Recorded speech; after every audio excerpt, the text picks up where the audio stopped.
Do you want to be inspired by extraordinary courage and real life stories? You've come to the right place. Welcome, everyone, to a good place where truth and integrity meet. Every week, I introduce you to thought provoking and compelling premier educators, politicians, whistleblowers, best selling authors, journalists, activists, and celebrities. And they all have one thing in common: they're people of truth and integrity, and many are considered modern day heroes. And today, I have a remarkable and inspiring guest. Her name is Gina Gardner. She's the number one international best-selling author, motivational speaker, empowerment coach, relationship and strategic business coach with over 30 years of experience helping people transform their lives by recognizing their true worth, helping them feel more confident so they can achieve a life of true fulfillment. Gina ran an award-winning school for 20 years, mostly from a wheelchair. The gift of her disability was a unique approach to leadership and empowerment.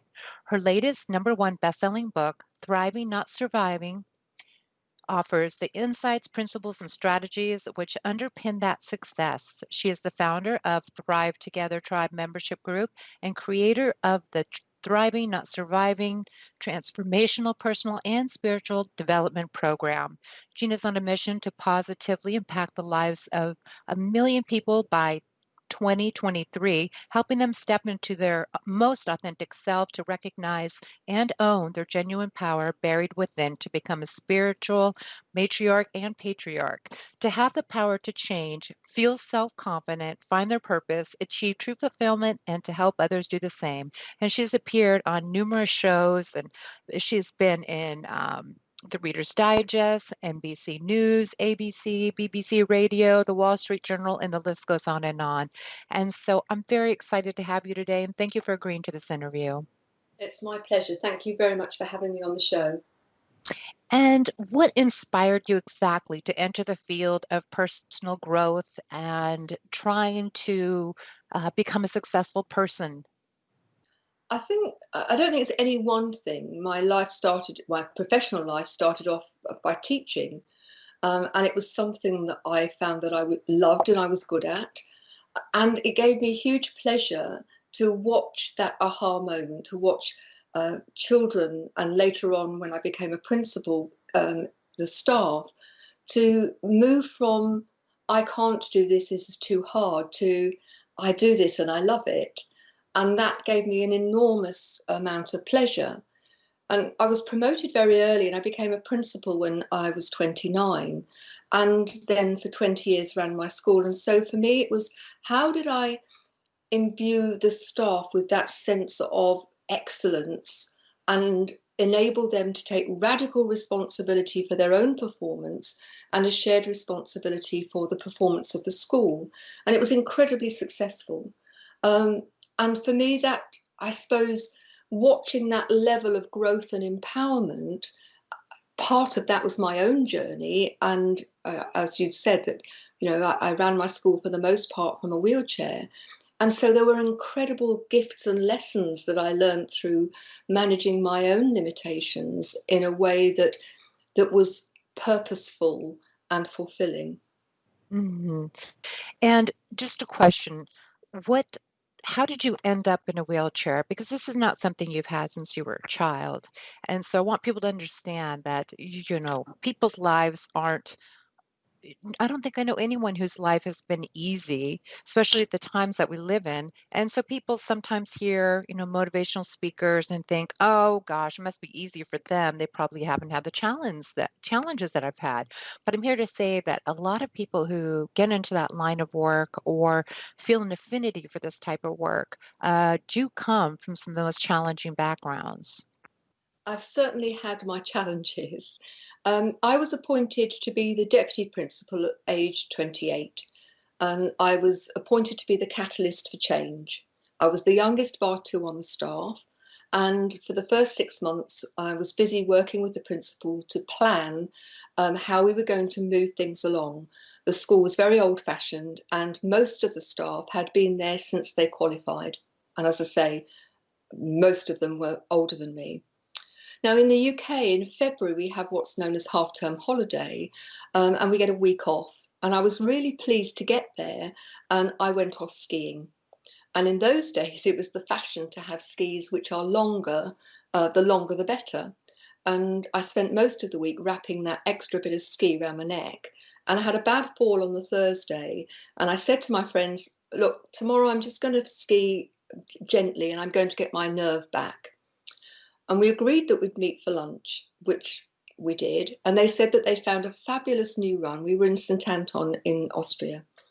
And so I followed them. It was a beautiful day, very sunny. And off we went up on the chairlift. And I followed them. And as they turned the corner, it was pretty evident that this isn't what they expected. They'd gone the wrong way. And instead of it being a beautiful red run that went for about 6 kilometres, we were at the top of the Schindlergratz, which is the most difficult black run in St. Anton. And for those who perhaps ski, they'll know what I mean by a mogul. A mogul is where the snow has been carved out by the weather, and moguls can be anything from an inch bump, a bit like a cobble, but these were 6-foot monsters. It was a very long, very steep slope full of these moguls. Now, I'd skied black runs before, but nothing quite like this. And so I managed to ski the first third, and then I had a fall, and it took me a while to get my ski back and then ski down to where my friends were each sitting on a mogul, rather like an elf sitting on a mushroom. And so I joined them, took my skis off, and I sat on top of the mogul. And it had been very, very sunny, and the top of the mogul gave way. And I started to rotate out, and there was just nowhere to land. And so the last thing I remember is hearing a scream and everything going black. It took a long time for people to ski down to me, and I'm told I fell something between 150 and 200 feet. The one good thing about it is that between the 2 falls and the skiing I'd done, we were more or less at the bottom, and we were quite close to the village. And I insisted that with their help, I'd go back to our apartment rather than going to hospital. We travelled home the next day, and my mum took one look at me and she carted me off to the local hospital, accident and emergency. And I had quite a bad concussion, and I trapped a nerve in my neck. Now, fast forward 5 or 6 weeks, and I was due to be the deputy party leader for a group of children going skiing, this time in Switzerland. We had 150 some children. And I was given permission to go because we had a medic coming with us. But as the week went on, I became more and more like Quasimodo. And on the Friday, the final day, as the children finished skiing and we went back to the hotel, I just had it. And I said to my colleagues, I've just got to go and lie down. And within a very few minutes, I found I was paralysed down one side. Now, there were children milling about in the corridors, and I didn't want to frighten them. And so I had to wait until somebody came to check on me. And I have to tell you, it was the longest period of my life. I have no idea how long it was. And as soon as somebody came, I was carted off to the local hospital and then to Geneva University Hospital. And I was flown home a week later and then straight to hospital. And it took me till the May to get back to school. But I wasn't right. I mean, prior to all of this, my nickname was Tigger. I used to bounce around with loads of energy, was always doing stuff. But I could manage, at this point, I could manage to do school and bed. That's all I could do. And so I got to the summer holidays, and I was really relieved to get to the summer holidays, thinking I've got 6 weeks now. I can rest. I can really get myself fit. 10 days into the holiday, there was a phone call very early one morning, and it was my principal's wife, and she was hysterical. She'd just found John, the principal. He had died in his sleep.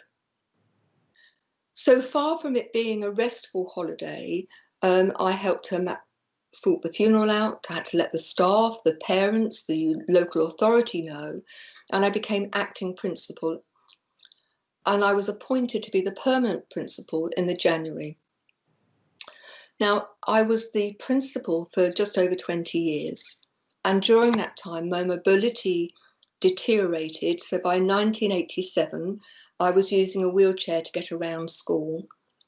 And then I sneezed and I ruptured a disc. And when I woke up from the surgery, I had discovered that I'd got failed back surgery. And if I put my left foot to the floor, I just used to faint. And so I became a very good stalk, and I had to use the wheelchair all the time. It took me almost 2 years to walk to the bottom of my very small garden. And I was sick and I ruptured another disc. I had failed back surgery again. And I was completely wheelchair bound. I couldn't stand at all for several years. Now, there was a huge gift in that, and that might sound strange to your listeners. I'd like to think I would have developed the same style of leadership and the same principles and strategies if I'd been able-bodied. But I suspect I probably would have been too interfering. But as it was, the school went from strength to strength. We became a beacon school, which meant that I then worked with dozens of other schools and hundreds of other teachers, helping them develop excellence in terms of leadership. I worked for the National College and the London Institute, became an advisor for the government, all whilst a serving head, because we were very short on budget and it brought a budget into school and kept us at cutting edge. And the principles of that were based on, I couldn't physically get into the classrooms. So I had to find a way of enabling people to take radical responsibility for their performance and recognizing that how important it was that, for example, that we had a shared language. People bandy about excellence or, that's not good enough. But what do they actually mean? And so I think one of the reasons that we succeeded so well is that we created a language, an understanding that excellence in the context of planning or relationships or whatever, that we had a shared understanding of what that looked like. And we knew the nuance, what was the difference between good and excellent. Now, I left headship in 2004, and at that time was still completely wheelchair bound. And I left because my health was deteriorating, mainly because I was doing 14, 15, 16-hour day, 5.5 days a week. And I thought, what now? And so I took myself off to do a research project, because I have to say, sitting at home watching daytime TV doesn't do it for me. And I'd got all of this experience and expertise. And my belief was that the issues facing business and industry around the development of leadership were the same as they were in education. And that proved to be the case. And I wrote my first couple of books, and I started to work in the business world in helping develop empowered leadership, enlightened leadership there. Mm-hmm. What went through your head when you heard the news from the doctor that you've had failed back surgery and that you wouldn't be able to walk the way that you'd ever before, just have that mobility? What went through your head? I don't think it's a sort of once-off thought. I think the first time it happened, and doctors couldn't say what the prognosis was. That was, I think, part of the challenge. And they'd suck their teeth, rather like plumbers who come and look at your boiler and say, I don't know about that. I was getting that sort of response from doctors to say, well, failed back surgery syndrome is one of those things that we have no idea what the prognosis will be. But my view then, and also after the second time when it happened, I had to focus on what I could do rather than what I couldn't. Mm. Now, I don't want people to think that it was easy or that there weren't deeply dark days, because there were. But one of the things that has helped me hugely is that if I focused on what I could do, and if I focused on doing something that had a positive impact on other people, I felt better. Mm-hmm. I understand that. So you needed a purpose. Television was not going to do it for you. Being not driven, but being a inspired, successful person, I can imagine that would be very difficult. And so you had a best-selling book, Thriving, Not Surviving, and in it you discuss five secrets to live a more happy, successful life. And that's despite all the hardships that so many people encounter this day and age. So what are the five secrets? If I may, that's a book that I wrote. I've written several books, and that for me was the difference between where I was in terms of my personal development when I left school as a principal, and I'd written Chariots on Fire a few years after I left school. But my thinking had moved on. I'd developed and grown. And also by this time, I'd worked with, countless clients, both personal and professional, and I'd worked coaching and training within the business setting. And what I recognized is it didn't matter whether they were personal life coaching clients, or it was people who had suffered abuse, or whether it was relationship coaching, or whether it was a business coaching thing, that we went through the 5 pathways, not necessarily in the same order and not necessarily in the same way, but they were covered in some way. And those 5 pathways are, number 1, belief. And for me, that's probably the foundation, really, because whatever you believe becomes your reality. So I'd like to share a couple of stories with you to just demonstrate what I mean. Please do. Our beliefs are developed as we grow up, and very often they're installed when we're very young, and often from a chance remark or from a circumstance. And then because we believe it, we then look for evidence to support it. So imagine you're in a park and there is one dog and there are 2 people.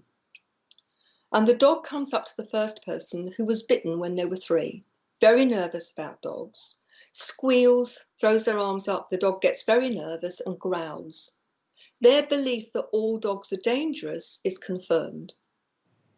The dog then approaches the other person who had dogs when they were young and has a dog at home, sees the dog, welcomes the dog. Hello, boy, how are you? The dog comes up, wags its tail. Their belief that all dogs are friendly is confirmed. So we consistently look for evidence to support our beliefs about ourselves. And it becomes a self-fulfilling prophecy. So on to my second example. Many of your listeners will be familiar with Roger Bannister, who ran the first 4-minute mile. They may not be familiar with the fact that he was told by the medics of the time, if you run that fast, you'll die. Now, I find it amazing that he decided to go for it, knowing what the risks were. And if you look at the footage of the film of that race taking place, there are people in white coats, I'm assuming they're medics, holding oxygen bottles. And I believe it's in the hope that they thought he would collapse, that they would try and resuscitate him. Now, that in itself, I think, is amazing. But actually, what's even more amazing is that within a month of him running that sub 4-minute mile, 30 other people had done the same. Why? Because they believed it was possible. So there are 3 ways of thinking. I will fail. And if you believe you'll fail, it's a done deal. And most people who believe they'll fail won't even start trying. The second way of thinking is, I might fail. I'm fearful that I'll fail. And then the third is, I will succeed. I don't quite know how, but I'm going to succeed, come what may. And the thing is that between those 2 polarized ways of thinking, I might fail or I'm going to succeed, the quality of the decisions that you make are going to be very different. And I've done a lot of research about highly successful people, and what separates them out from most people is they believe that they will succeed. They don't know how, they just know they will. And so they see failure as development, an opportunity to learn, rather than something to be fearful of. I like that. So that's pathway number 1. Pathway number 2 is relationships. And every relationship that we have with other people is a reflection of the relationship we have with ourselves. So it makes sense to have a great relationship with yourself. But many people don't. They don't think they're good enough. They don't think they're rich or educated enough. They're too tall, too short. And they give themselves a hard time. And so often use a completely different set of criteria to measure the quality of what's been done for themselves as they do other people. So with somebody else, they'd say, that's a great job. But for themselves, they'd say, nah, not very good, not good enough. And, you know, if you hear something unkind from other people, well, that's bad. But when you're the person being unkind to you, it's much worse. And so for me, it was really important that we have a loving relationship, not an indulgent one, but a really loving relationship with ourselves, being our own best friend, because you treat a best friend well. And it's important that you treat yourself well. And then if you do that, you won't put up with other people bullying you or abusing you because you know you're worth more. And so the confidence and self belief that you have when you've got a great relationship with yourself means that you can be confident. You don't have to be seen to be right. And so the way in which all of your relationships works is very, very much more positive. Mm-hmm. The third one is around success and, you know, what motivates you. I mean, how many people do you know that give up because life gets tough, or they sabotage things when things are going really well? And so it's looking at, you know, do you know what your criteria are for success? You know, how do you measure your success? What are the criteria, for example, that you use to be happy? And most people have this long list of things that all need to be in place before they'll be happy. I'll be happy when I've got the big house and I've got the best job and I've got a partner who never nags and kids who tidy their bedroom without being asked, and I don't have to cut the grass because it's perfect all the time, and. So it's always in the future, and as soon as things are met, then more criteria are added. Rather than saying, I choose to be happy.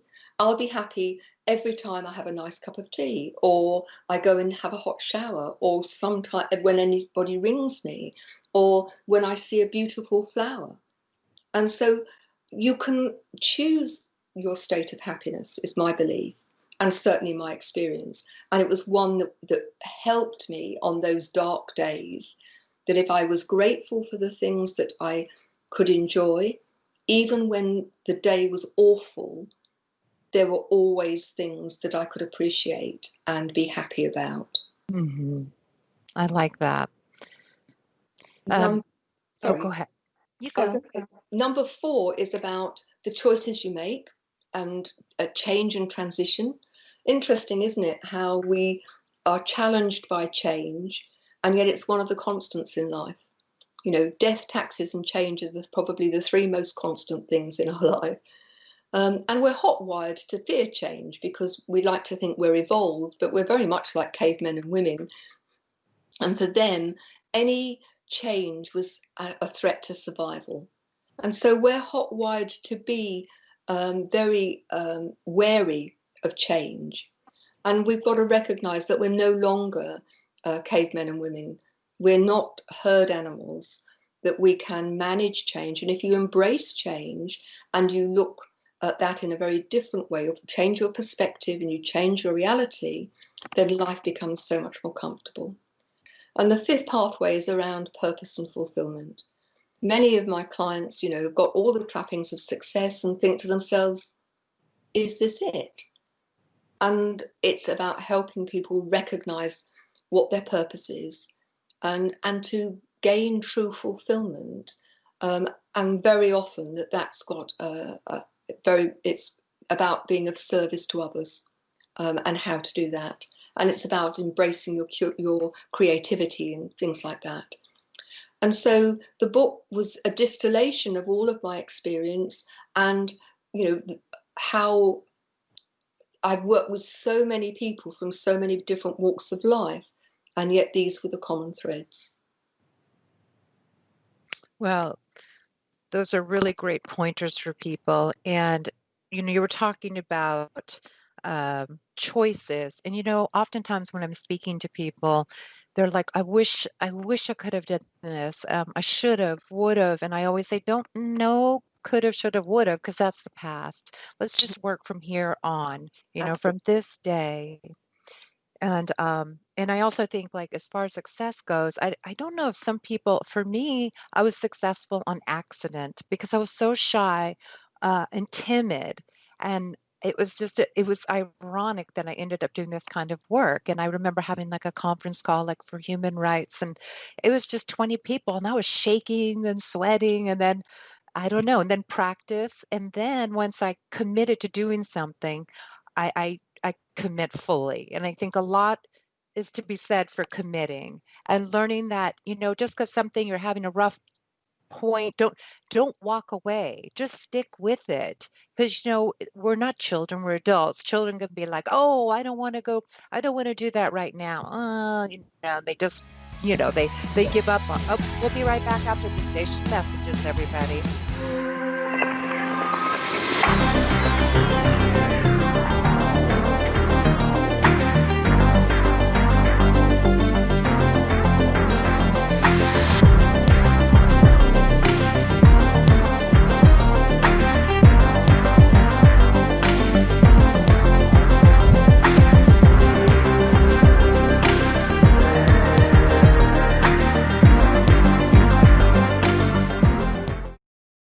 Well, welcome back, everybody.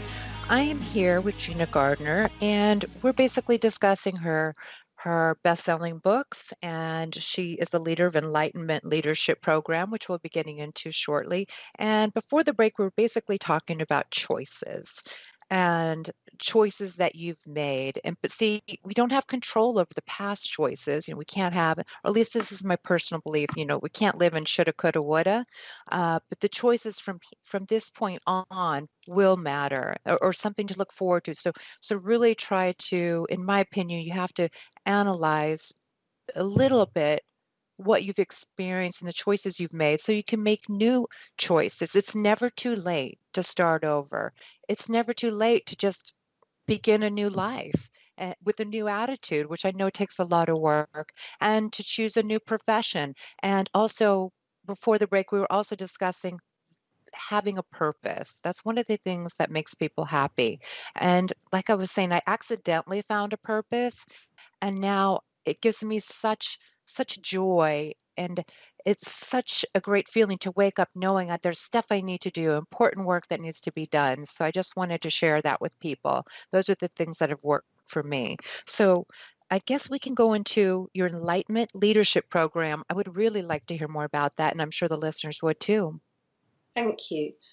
I've done a lot of work over the years in my own school, with other schools, with businesses, with a huge range of type of businesses, the widgets, what the businesses have ranged hugely from manufacturing, hotel and leisure, retail, finance, insurance, all sorts of different industries. Because when you're talking about leadership, it's about the people and how people interact with themselves and with other people. And what I'd noticed is that I had a growing number of clients come to me who were either the victim of poor leadership, or who were leaders who were struggling to lead well, and finding that they wanted things to be better. It wasn't necessarily that things were terrible, but they felt that there was the potential for things to be better. And that when we used the principles that I had used myself, and I've used with many other businesses, that actually things improved hugely. And I started to do some research. You're in the UK alone, £70 billion a year is lost to the economy because of days off, because of stress. And they think that the cost to the economy of presenteeism, which is when people are in work, physically in work, but not actually firing on all cylinders, is probably twice that much. Now that's looking at the cost as a society, but then put that down into the cost with the individual. We know that stress has a huge impact on physical well-being. Heart attacks, you're more likely to get heart attack, stroke, insomnia, the inability to make effective decisions. The list is endless with people who are stressed, anxiety, depression, and so on. But it also has an impact on our emotional well-being, our mental well-being, and our spiritual well-being. And if you are in a job where you don't feel valued, you don't feel that you have any control, where perhaps you're either you're part of a team that has a boss who has got quite a bullish way of being, or you're a boss and you think it's like herding cats, the impact on you as a person, and then you on terms of your family breakdown, the impact on children, and it's like, ripples in a pond. The impact of poor leadership are far-reaching. And what I started to see was that the quality of leadership in pretty well every strata of society is poor. There are examples of great leadership, but they're few and far between. And what I recognize from working with the companies that I do is that it takes about 9 months to really embed the way of being. They talk about it's 28 days to create a new neural pathway, and that's true. But as soon as there's a crisis, it's much more likely that people will go to their old way of being than to use the new. And so what I discovered was that it took about 9 months for the new ways to be totally embedded. But by that time, every business that I've worked with, they're better relationships, they are more productive, more profitable, better balance in terms of working life and professional life. People are working fewer hours, but actually getting more done, being much more productive. And so I decided that I wanted to find a way of bringing all of the learning, and I've been in, well over 30 years, to bring together all of this experience and expertise in a program which would be fully supported by learning facilitators, so that they would have one-on-one help throughout the program, group coaching from me, and there is a program of videos, PowerPoint presentations, and activities and so on, which will enable people to do the inner work. Now, most leadership programs, within 6 months, people are only using between 7 and 10% of what they've learned. And when I've analysed it, it's because it's not changed the person. This works completely differently. And we're going into a new era of being. The old paradigms aren't going to work. We need leaders who are going to lead with integrity, compassion, and the courage to do what's right. People who are going to see that by stepping into their genuine power, they don't diminish other people, but they actually act as a beacon for those other people to see that they too can shine. They recognize and they nurture the potential of other people, so everything rises rather than things being dependent upon one person. And I know, because I've now used it, as I say, in so many contexts, that this works. It's been accredited by the Continuous Professional Development Standards Office. It counts for CEOs, and it's really the Iron Man or Woman leadership program, because it does require somebody who wants to make a positive difference and who's ready to take action, who really wants to find a way of leaving a living legacy, if you like, who sees themselves as true enlightened leaders. And for me, there's a very big spiritual component to this, and that is that if we as a human race are going to survive, if we're going to thrive, we've got to start doing things differently. The vibration of the new era is about enlightenment. It is about collaboration. It's about supporting one another to be the best that we can be, rather than division and fear. It's built on compassion and comes from a place of love. And when I say love, I don't mean pink and fluffy love, because if you really love someone, you want the best for them, and you're going to have high standards of them, for them, but you're going to model it yourself first. And so enlightened leadership starts with the leader themselves, because if they model the behaviors, the language, the actions that they want from other people, and everything is done with true integrity, then you're going to create a model which is a really positive and sustainable one. Mm-hmm. And all of this is just wonderful news, and it's very comforting. But the world right now is full of chaos. And here in the US, it's just, there's anger, there's protests. There's just so many things going on. There's so much hate and vitriol amongst many groups and leaders. And what do you say to the people that are participating, the people, mostly it's just the people in America that are watching all of this on the news, and there's just like this depression, this sadness. There's people all around the world that have been isolated, missing out on that human connection, having to not being able to do the things that they love to do. So right now, I can imagine that there's a lot of people that are still somewhat traumatized, might be a strong word, but to some extent. I think even before COVID, I was aware that there was what I call societal depression, that the news was spewing out negativity, that it was more about division and things going wrong than ever it was about the positive things. I don't know about in the US, but in the UK, one of the things that struck me is that we've seen the very worst of people and we've seen the very best of people. And Mhm. you think of the people who put their lives on the line, not only in hospitals but in the food chain and all of those things, to keep society going. And that gives me hope, really. And I think one of the things that struck me is that if you 12 weeks ago had said that porters in hospitals would be being recognised for their value, and that the dustbin men and people in the shops who are serving us would have been recognised and have had value.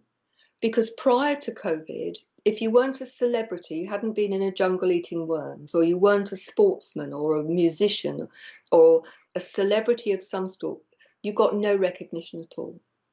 Now, I absolutely accept that it's been an abysmal time. I've been out of my house 3 times in the last 12 weeks. Um, and I'm lucky.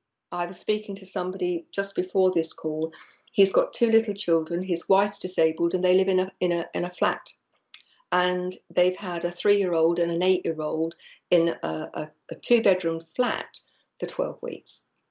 And I know many people are worried about their jobs and worried about money. So in no way am I making light of what's a difficult situation. But what I would say, those people who can focus on what is possible and look for the opportunities and see that actually moment by moment you can't affect the big picture, but you can affect your particular life. So whether it's being mindful of other people and offering some support to them, whether it's about self-care for you, whether it's about, okay, I've been made redundant, so what are the skill bases? What's the skills that I have? What's the expertise I have? What are the things that I like to do? How can I choose to see this as an opportunity rather than the end of the world? And, Mhm. I'll give you a couple of examples of how people I've worked with have turned things round. So I was working with a young guy, chef. His restaurant had closed, and he had a big mortgage, and his restaurant had made him redundant. And he was in a right state because big mortgage, what am I going to do? And we started talking about, what are the things that you love to do? And he said, well, I love to cook. And okay, let's look at where is there a need? How can you utilize your capacity to cook in a different way? And out of that conversation, he came up with this idea. And so he got the suppliers that went to the restaurant to deliver to his home, and they would leave it out on the path and he would go. So it was all done, everything's been done safely. And he's put on Facebook and the local Facebook, this Facebook local isn't there, and various sites locally. 3 times a week, I'll deliver. It's a set menu. If you want it, order it at least 24 hours before, and I will deliver it and I'll leave it in a nice bag outside your front door. And it's a homemade meal, and I can deal with any dietary requirements. And so 3 days a week, he's been delivering meals to people. And then people would start to say, but it was my 90-year-old mum's birthday. Will you drop a cream tea off for her? Or it's the anniversary of my daughter and her husband. Will you drop off a three-course meal for them? And so to start with, he did it all himself. And then he started to employ somebody to do the driving so that they would drive and they would pick the stuff up. It would all be labelled and he'd put it on the path outside his house. They'd pick it up and put it outside the path of the households that they were going to. And he's now got a thriving business. Now, I don't suppose he's ever going to go back to being in a restaurant. He's already got plans to do things in a very different way. But that came from a place of, what am I going to do? I won't be able to pay my mortgage. I can't see when restaurants are going to go back. I feel hopeless. I'm looking for the opportunity. Another example is someone down the road who's now set up a little cottage industry of making masks out of fabric, washable masks. And she's charging a couple of pounds a mask. If you try and buy masks in the shop, they're very expensive. She's not overcharging. And she's had huge numbers of orders. So they've looked for an opportunity. Now, you could argue and say, well, that's all right. They're very simplistic examples. But everybody has the opportunity to really look at what you can do and what you can learn.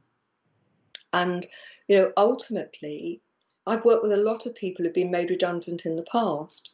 And I think pretty well without exception, a year or so later, they're saying, do you know, it's the best thing that could have happened to me, because I've used this as the impetus to do something that I've been putting off, or I've changed career and I love what I do, or I've started my own business. And I think we're going to see a lot more of micro businesses starting as people start to use their passion and their expertise in a very different way. Mm-hmm.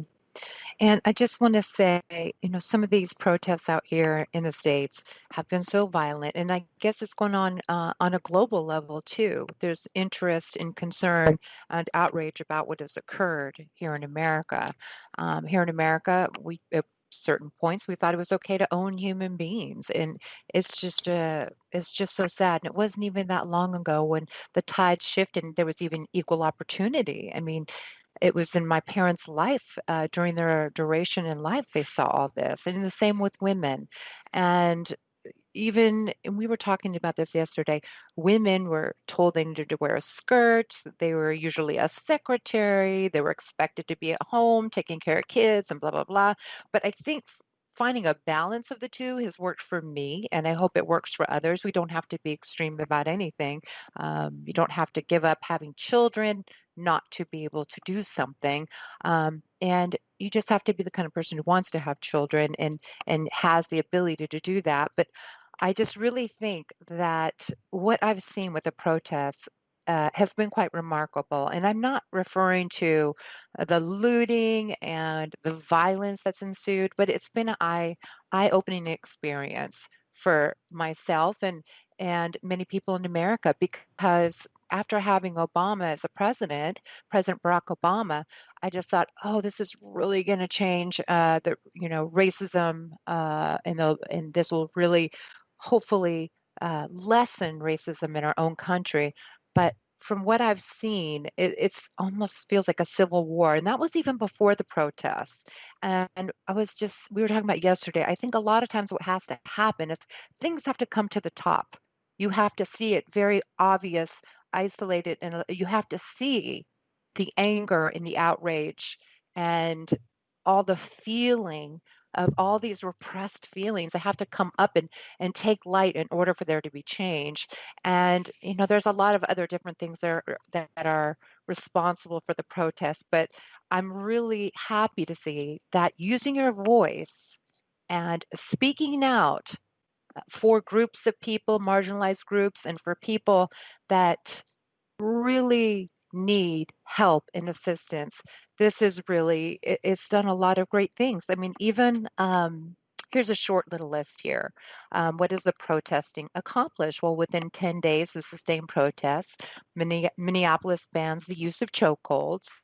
And then the charges were upgraded against the officer and his accomplices. Uh, Dallas adopts a duty to intervene that allows other policemen to jump in when there's too much force being used. And New Jersey's Attorney General said the state will update its use of force guidelines. And in Maryland, they're working on police reform, which I think has been important. I traveled the world as well, and I lived in England for a brief time. So it's stark contrast. This was in the 90s, so I know it's changed because of some of the terrorism that's taken place there. But it is shocking coming from Europe to America. And I know people look at us like the wild, wild west, everyone's toting a gun and all these things that make us more unique than other countries. And it's in our Constitution that we can do that. But it's just, I don't know, what's your opinion, being from England, with the brutality that you witness and the racism that you witness? And I know racism is not just towards Black Americans, it's a systemic problem across the world. But I'm just curious what insight you can give us. I think racism, discrimination of any sort is abominable. That's the first thing. But Hmm. actually, that we are all equal, and whether you have a Christian belief or whether you have a spiritual belief or whether you're a Jew or a Muslim or Hindu or whoever you are, if ultimately we are people. The color of our skin, whether we're blue with square spots, shouldn't actually make any difference. And for me, I think there's a number of levels. One is the if you look at the statistics, which are pretty stark in terms of who's more likely to get stopped by the police just going about their daily life. And whilst the figures are not, I don't think they're as stark in the UK as they are in the US, that there is definitely a significant difference. If you are Black, you are more likely to get stopped. I think for me, there's a difference between the racism that individuals demonstrate for one another, which I abhor. But I think what I find even more difficult to understand why in the 21st century it's there is the institutional racism. And part of that comes, I think, because it's undercover. It's, for the most part, nothing said. And I can't remember who was the famous person who said the only thing for evil to prevail is for good men to stay silent. Hmm. And I think I was talking, once a month I talk to, we do a genuine dialogue with a lady called Diana Thorne. And she's Black, she's middle class, she's not wealthy, but she's not badly off. And she cited 2 or 3 examples to me because I said to her, I want to understand. And I think we need to be asking the questions and we need to be really listening. And I mean truly listening. And there were a couple of things that she said to me that really hit home. And one of them, she said that she was out and about with her 12-year-old son, who was small for his age. So he looked very, very innocuous. And she got into a lift, and there was a white woman in the lift who, as soon as her son walked into the lift, she clutched her handbag and she held it to her chest. And, what's the message that that's giving to that little boy? And Hmm. she also talked about going into a Louis Vuitton shop to buy a handbag. And the moment she walked into the shop, she started to be followed by the guard, the security guard. And she started to play the game of wandering around the shop and seeing that, would he follow her? And she went to go out of the shop and the manager said, have you found everything you want? Is everything okay? And she said, actually, I'm choosing not to buy here because I feel I am being treated badly. And the person, what's the matter? What's the matter? Of course you weren't. But her sense check was that if a white person had gone in and was looking around, that wouldn't have happened. Hmm. And she talks about her son goes out to work. He's got some problems, but that if he's 5-10 minutes late, her immediate worry is Has he been stopped? Is he okay? Will he have reacted in a way that won't have caused a difficulty? And I don't care what colour you are, what race you are, those things shouldn't be happening. And it's down to us, moment by moment, by what we say and what we do. We each have the responsibility to ensure that we do our very best to treat people well, no matter where they come from or what the colour is. And that if everybody did that, we would live in a very different society. Yeah, and check your own conditioning, how you were raised. Absolutely. People need to really check on that. And we just have a couple more minutes, so I'd like you to share like how we can reach you, any kind of social media, things like that. But I did find a quote I wanted to read before we did it, and it says, and this is by Albert Einstein. He was a huge human rights activist, and people don't know that about him. But he said, the world will not be destroyed by those who do evil, but by those who watch them without doing anything. And that's more of a political comment to some extent, but that's kind of what needs to happen. And I hope that everybody can be open-minded enough to not get defensive, but to just listen to what people have to say without judging it. So, okay, we're just running out of time. So where can people purchase your books, and websites you want to share, how to reach you, any information that you find important? That's brilliant. Thank you. The books are all on Amazon. You can also find them on my website, which is genuinely, and then a hyphen dash, and then the word you.com. So it's genuinely-you.com. If you're interested in the Enlightened Leadership program, the website is Enlightened Leadership. I'll add that to the bottom of the description of the interview. So thank you everybody for joining me, and don't forget to check